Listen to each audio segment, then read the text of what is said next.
A web of evidence appears to be closing in on Lee Harvey Oswald.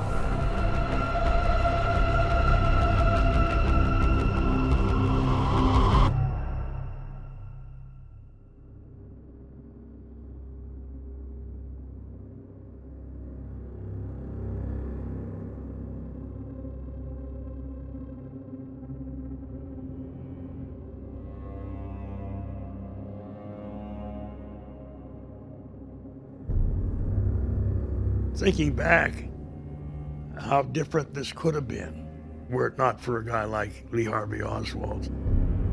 I'll never forget those sounds. It's having heard pow, pow, pow. Methodically, this guy's pulling this trigger, and he knows he's killing the President of the United States.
Air Force One, the big jet on which President Kennedy made so many of his trips, will be bringing him back to Washington last time. The plane, which is carrying the president's body in a bronze casket, also has now President Lyndon Johnson, as well as Mrs. Kennedy.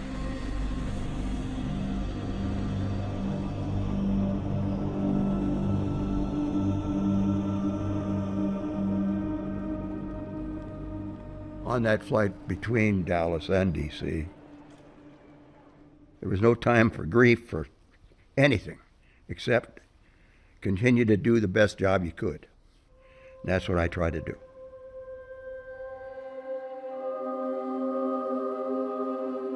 Mrs. Kennedy was in shock. She cried terribly. Here she was, a brand new widow. I mean, she, with 2 children. And now that's all that was left of that family. Bobby Kennedy came running up the front steps of the aircraft, ran all the way through the aircraft to where Mrs. Kennedy and the casket was situated in the back. And he was tearful. It was shocking. It was emotional. I couldn't break down. I just cried, I think, all the way home.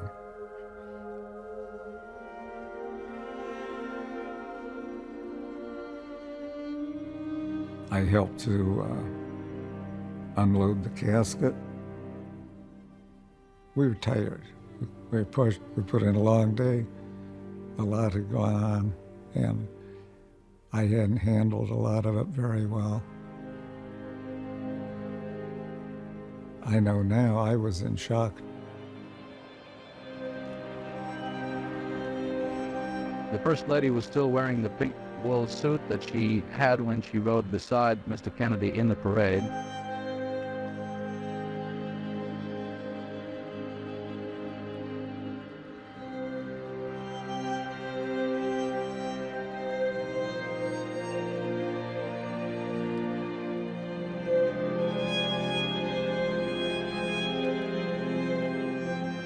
We have not yet seen President Johnson. It's expected that he will make a public appearance and a statement.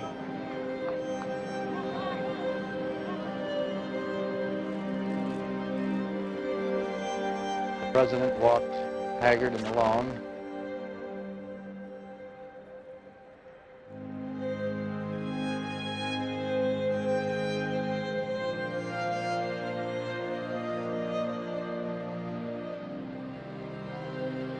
This is a sad time for all people. I know that the world shares the sorrow that Mrs. Kennedy and her family bear. I will do my best. That is all I can do. I ask for your help and God's.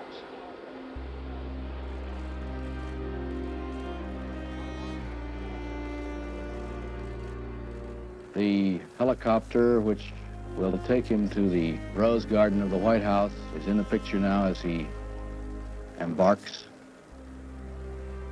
on the last leg of the journey, which will put him literally in the White House.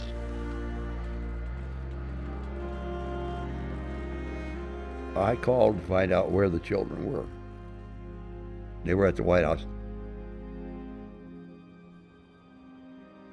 If John or Caroline were to see or hear that helicopter coming, they would assume it was their mother and father.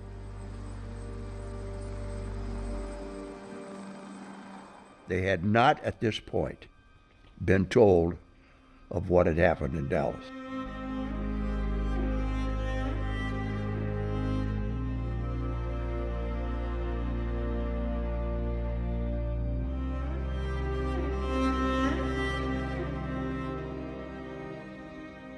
I went back to Washington, got back around midnight, and went to the White House. I was broadcasting on the arrival of the casket. This is a earth-shattering type of experience, something that many people believe could not happen in the 20th century. This was the President of the United States. At prime of life, youngest guy elected. All of us were in a state of shock, but the point is, I couldn't stop to think. If I stopped to think of how bad this really was at the moment, I wouldn't have gotten through my broadcast. Mrs. Kennedy riding as close as she can with the president.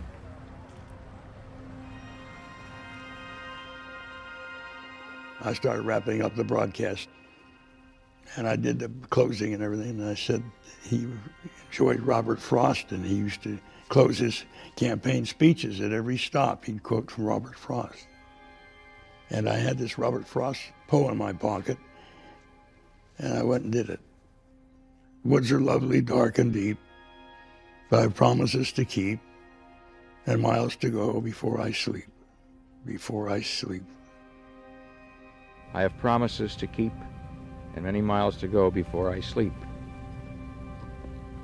And with that, this is Sid Davis reporting from the White House.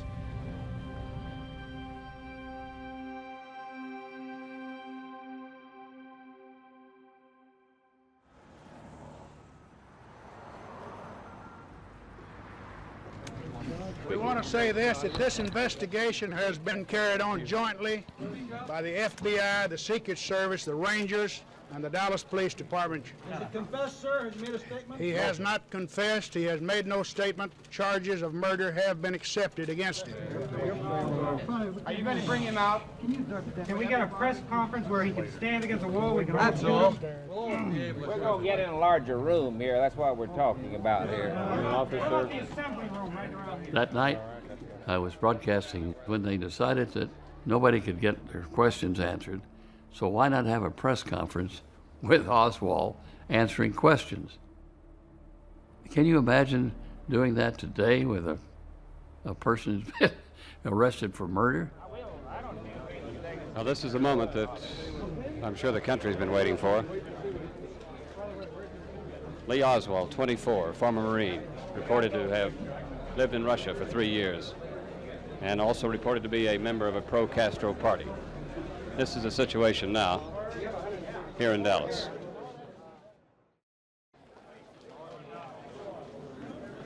The man has not confessed. He has not confessed either the murder of Tippit or the murder of the president.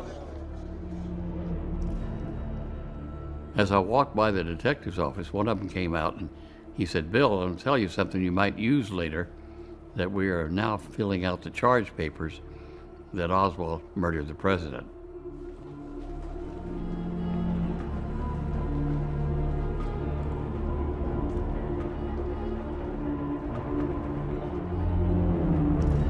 We're now in the basement of the Dallas Police Department. It was a surreal situation. I'd never been to a press conference with a murder suspect. It was unprecedented.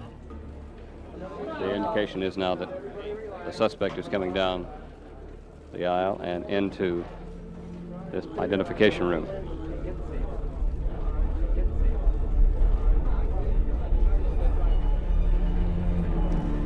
Here he is, a slight fellow with some scratches and marks around his face.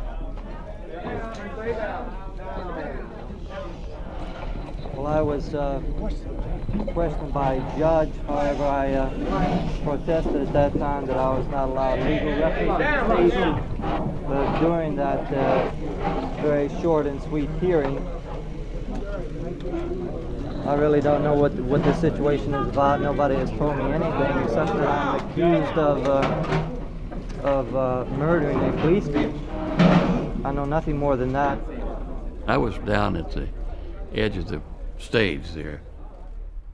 The reporter next to me said, "Did you kill the president?" No, I've not been charged with that. In fact, nobody has said that to me yet. The first thing I heard about it was when the newspaper reporters in the hall asked me that question. And as he turned facing me, I said, "Yes, you have. You have been charged with the murder of the president." He kind of moved his head back. And he said, "What?" And I said, "You have been charged with the murder of the president." You have been. Nobody said what? Sir? You have been. Nobody said what? Okay, we hang.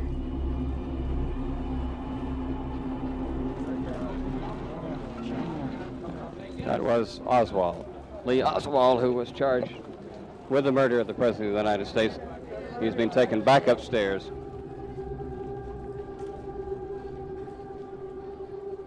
That was one of the rare times when we saw any real reaction. I think it kind of burst his balloon of thinking he was getting away with something.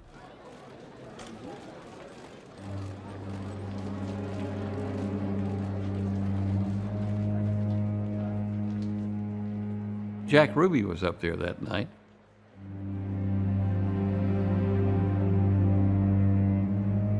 He worked the police and gave them tickets to his club. And he was always around them. I don't think he had to show any credentials. He's the police buddy. Everybody knew who Jack Ruby was. No question about it. He ran us. Some people call them burlesque joints. I call them stripper clubs. Jack was known to carry a pistol. Back then, if a businessman carried a personal protection, it was overlooked. And maybe one or two of them saw Jack and said, "Well, that's Jack."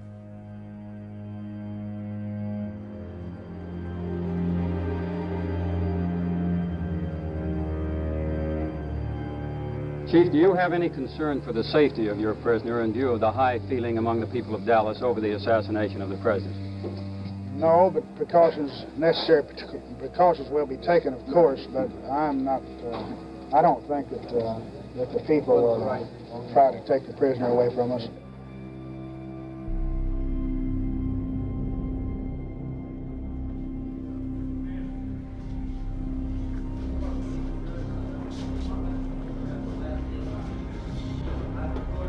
It is anticipated that he will be moved. Police are worried. They are so worried they've talked about the possibility of moving him in an armored vehicle.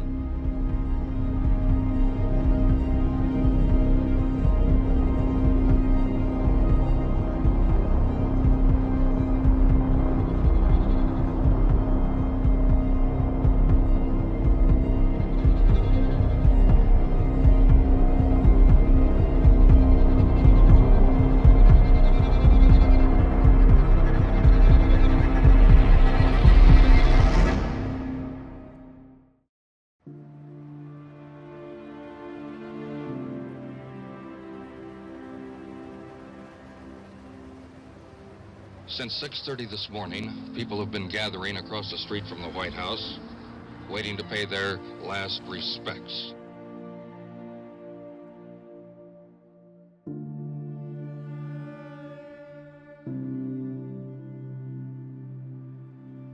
The people of the United States have identified themselves with the Kennedy family, and I think the grief that we all feel at this event, this tragedy, is much more real and much more personal.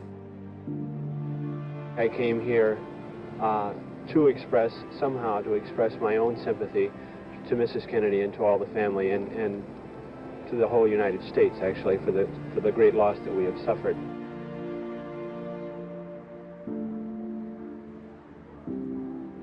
A lonely little boy who observes his third birthday Monday wandered through a big Washington house today, complaining, "I don't have anyone to play with." John Fitzgerald Kennedy Jr. says his father was killed by a bad man, but he doesn't understand why the slain president is not there to walk the White House corridors with him, or why he's not allowed to enter the presidential office, as was his wont and somewhat his consistent habit. I had a tremendous impact on all three of them. Now, John, he was so young. The agents would take him out and play to the playground. He'd play, and one day, a photographer from the Washington Post showed up. And John turned to him and said, "Why are you taking my picture? My daddy's dead."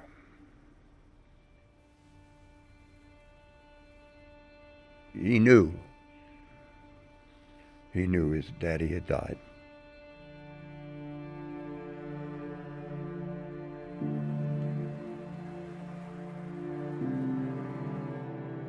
Just a little while from now, President's body in its flag-draped coffin is to be taken from the White House down Pennsylvania Avenue and escorted to Capitol Hill.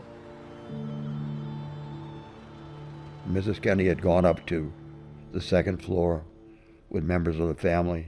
They decided to have a prayer service for the family there in the East Room.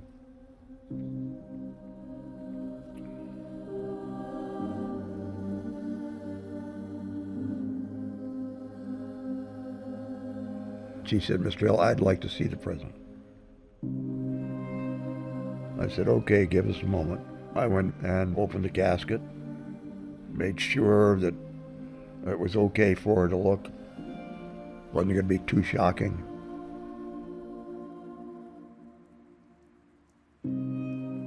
They went up and stood there, crying.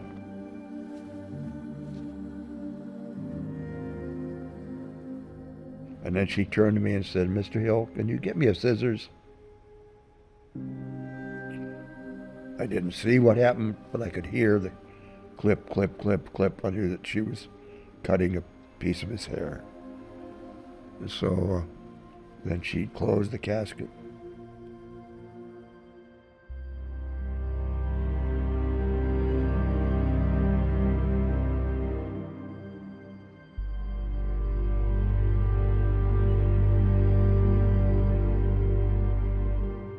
It's hard to describe her demeanor.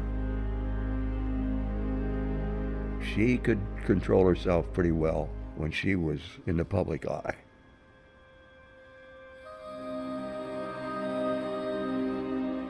But she was really suffering.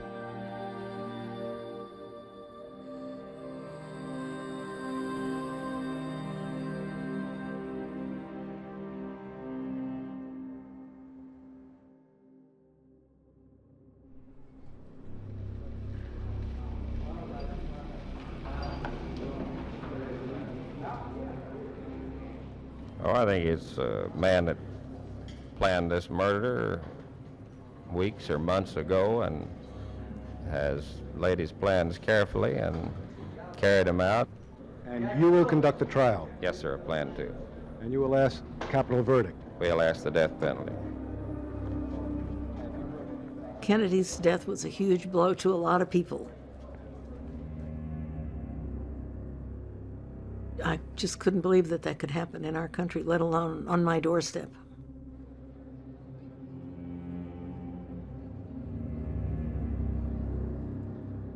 My bureau chief called and said, you know, I want you to be in the jail and show up at 10 o'clock because the cops are moving Oswald from the city to the county courthouse. Officers have checked every vehicle coming in, and no one who is not a member of the press and not able to show identification can enter the basement.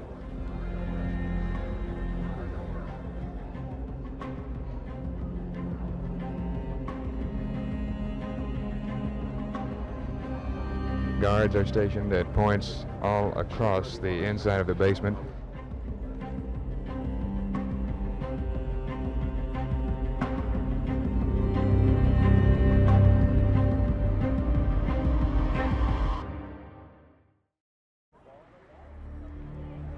When I arrived at the jail, there were so many people who were gathering and being angry at what had happened. The atmosphere, the paranoia in the atmosphere that was gripping Dallas at the time. There was a feeling of outrage that this could have happened. This could have happened here. Who is this person anyway?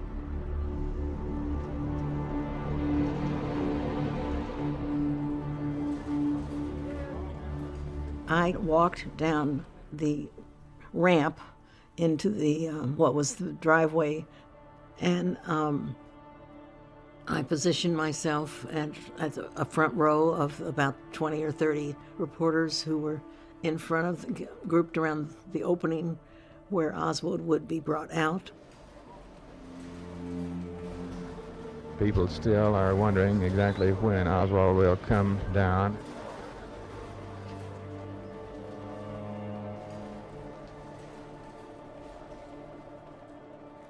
Everything was unusual about this whole weekend.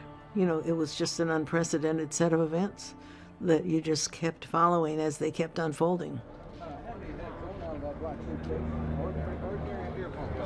All right, we got a little activity down there. I don't know what it is.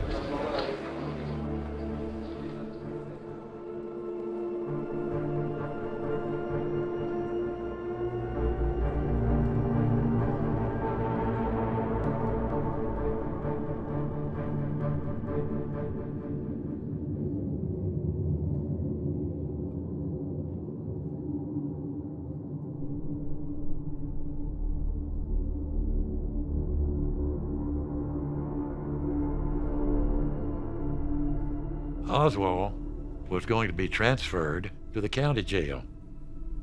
It was live news. We were watching on my little 10-inch television, watching the events as they unfolded for that day. It felt like the whole of America was watching. Security precautions have been tightened. Armed guards are stationed throughout Dallas City Hall and the police headquarters. He's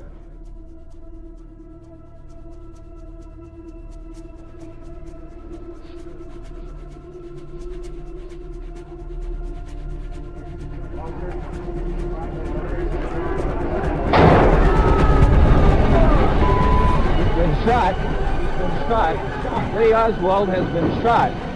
There's the man with a gun. It's absolute panic here in the basement of Dallas Police Headquarters. I just knew that Oswald had been badly hurt and that the cops were in astonishment. You could just see the horror on their faces. There was total chaos and total pandemonium. Nobody was quite sure what on earth was happening. What was going through my mind was, get out of here.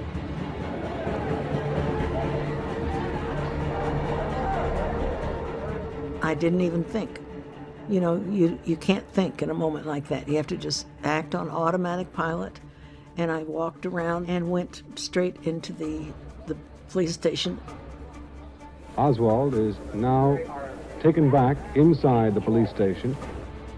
There was just this horror, a sense of horror The situation is now that Lee Harold Oswald has been shot. We can hear sirens outside, and an ambulance apparently is moving down now into the basement. Here comes the ambulance, and Oswald will be removed now.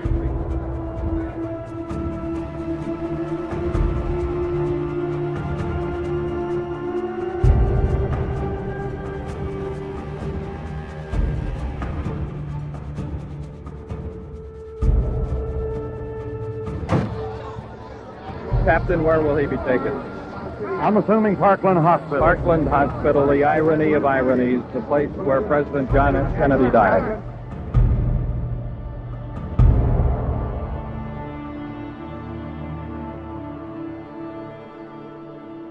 A sense of total disbelief. How could this be happening? After 2 days earlier, the president being shot, who was this guy? You had to absorb the fact that somebody had been there to kill Oswald, and they did. Mass confusion. The man accused of assassinating the President of the United States has just sustained a bullet wound injury. Lee Harold Oswald is now in an ambulance speeding on his way to Dallas Parkland Hospital.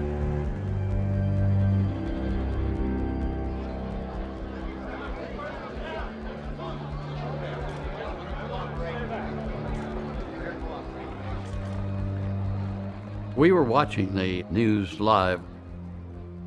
We were, oh my God, another one. What else is going to happen? Now, who else is going to get shot? It was just impossible to believe.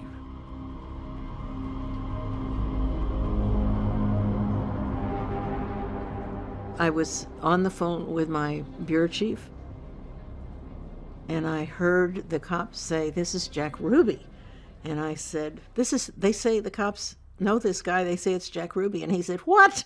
You know, I drink in his bar. How could that be?"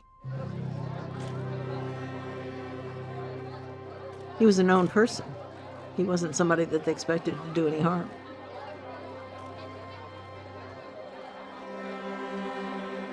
I understand that he was here passing out cards yesterday to members of the press, offering them to come by and get free drinks at his clubs. That's what I understand, yes. Well, how does he have access to the police department, the nightclub owner in Dallas? How does he, I saw him walking around downstairs. How does he do this? Do you have a lot of friends in the police department? Well, I would think so. I don't know. When I saw that Jack Ruby had shot Oswald, I was shocked. I was sorry that he had messed up like that. He committed a grave error. It's one you can't eradicate. It's going to go down in history. Jack did what he did. He wanted to be somebody. Everybody loved the president, so everybody hated the man who had killed the president. So now this is going to make Jack a hero. The chief of surgery at Parkland Memorial Hospital is coming into the room now to make a statement on Mr. Oswald. Yeah, Mr. Oswald died at 1:07 our time in the operating room of the gunshot wound which he had received. My statement will be very brief. Oswald expired at 1:07 p.m. He died at 1:07 p.m. We have arrested the man. The man will be charged with murder. Suspect's name is Jack Ruby.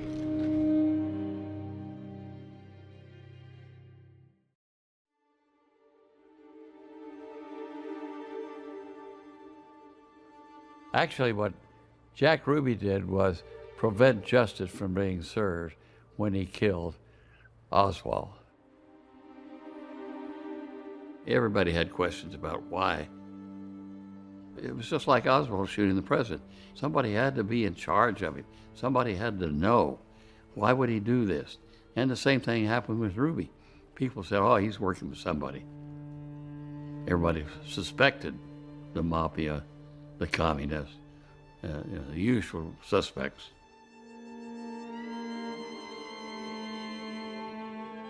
The police said that Ruby's excuse for shooting Oswald was that he just hated the man and loved the Kennedys and wanted to get even for her. And he did.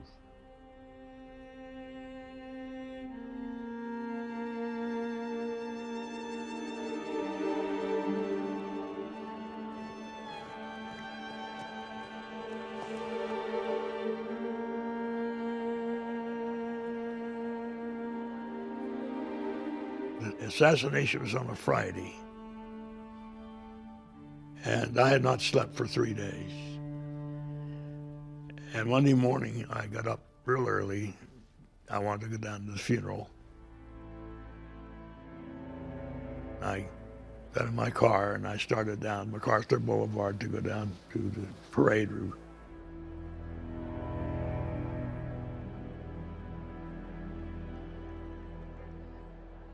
I saw a woman at the bus stop, and I pulled over and I said, "Are you going to the funeral?" She said yes. She got in the car front seat, and we talked a little bit.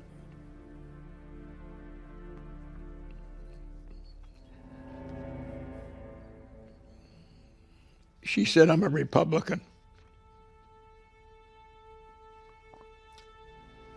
But I didn't know how much I admired him.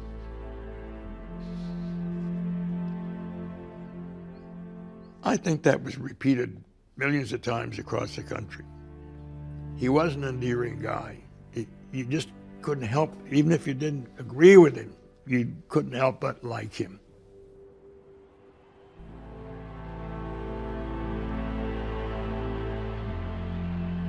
Let every nation know, whether it wishes us well or ill, that we shall pay any price, bear any burden, meet any hardship, support any friend, oppose any foe, to assure the survival and the success of liberty.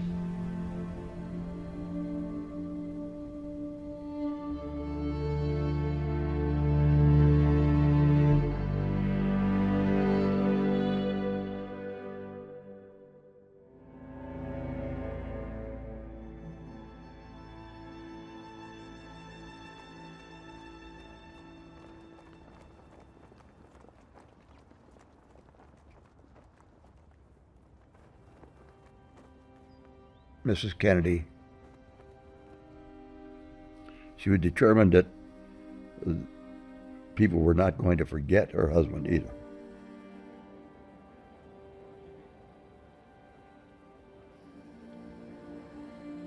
She wanted to walk behind the casket. I had talked to her and said, it really isn't advisable. And she said, well, at least I'm going to walk from the White House to St. Matthew's.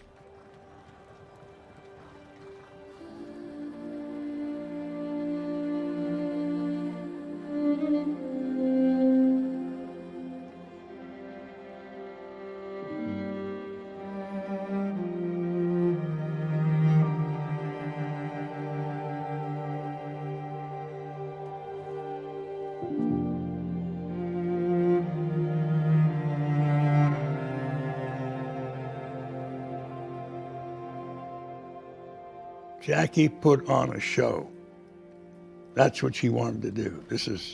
I'm going to give him the best send-off I can and give him what he deserved.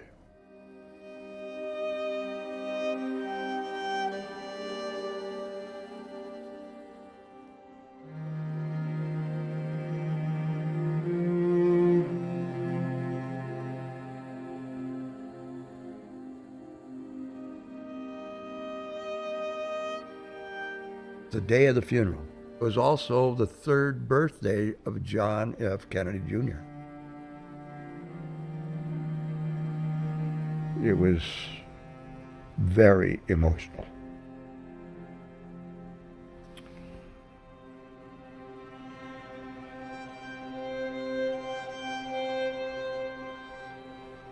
it was thought that the most appropriate commemoration of this heartbreaking event would be the expression of President John Fitzgerald Kennedy's ideals and his aspirations, his inaugural address.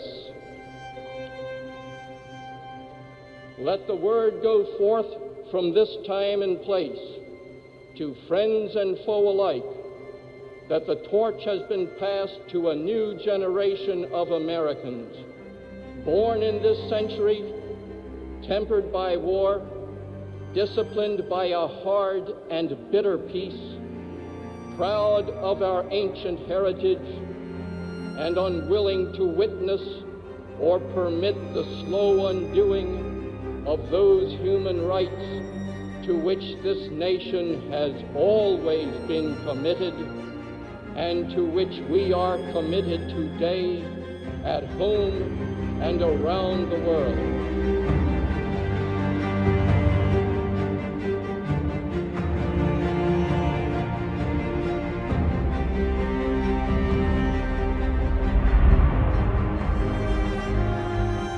When the president's casket was taken out of the church,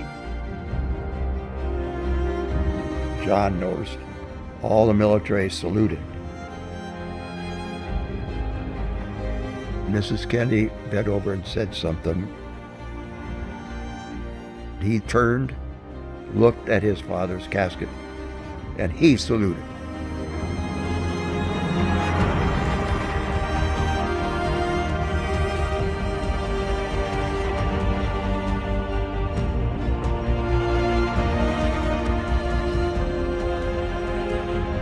Everyone, from generals on down, were teary-eyed.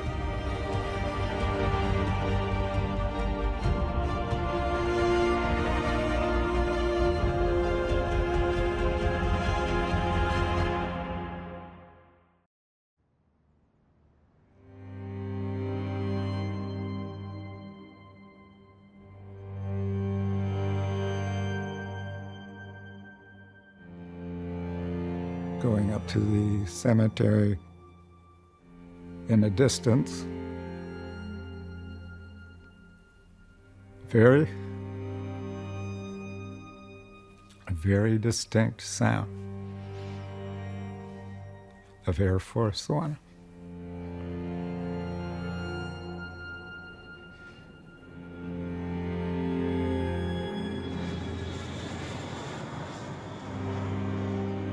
And Captain Swindell dipped the wings and like a final salute to the president. I almost broke down really completely there. I'm having a hard time now, as you can tell.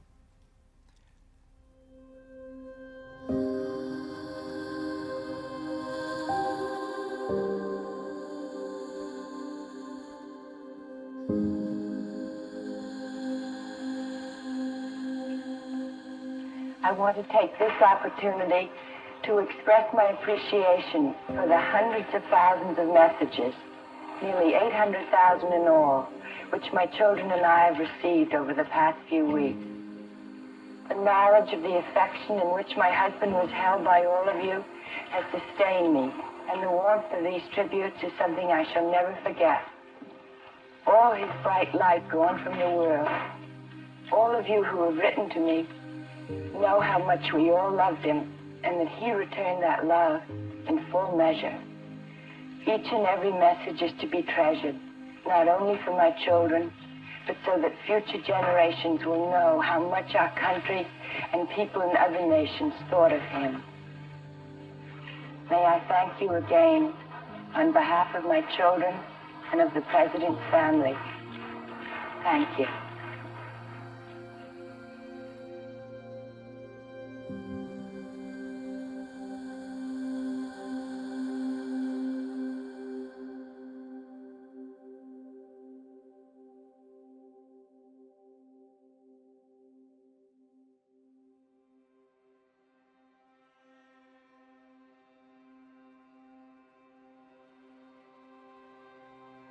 Taking this man who was a gentle, brilliant president. He endeared himself to the country.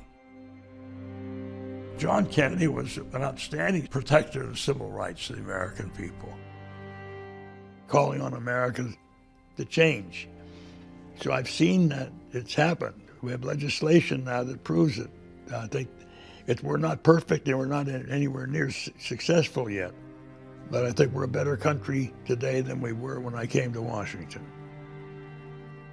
because Kennedy was president, and that's pretty good.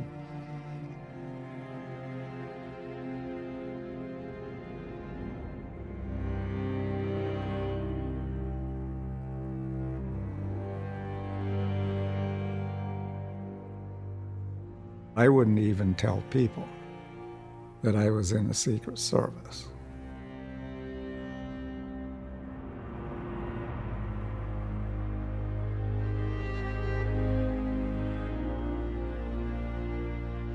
The pain is gone. There's no longer any pain talking about it. I can get emotional, but that's a nice feeling.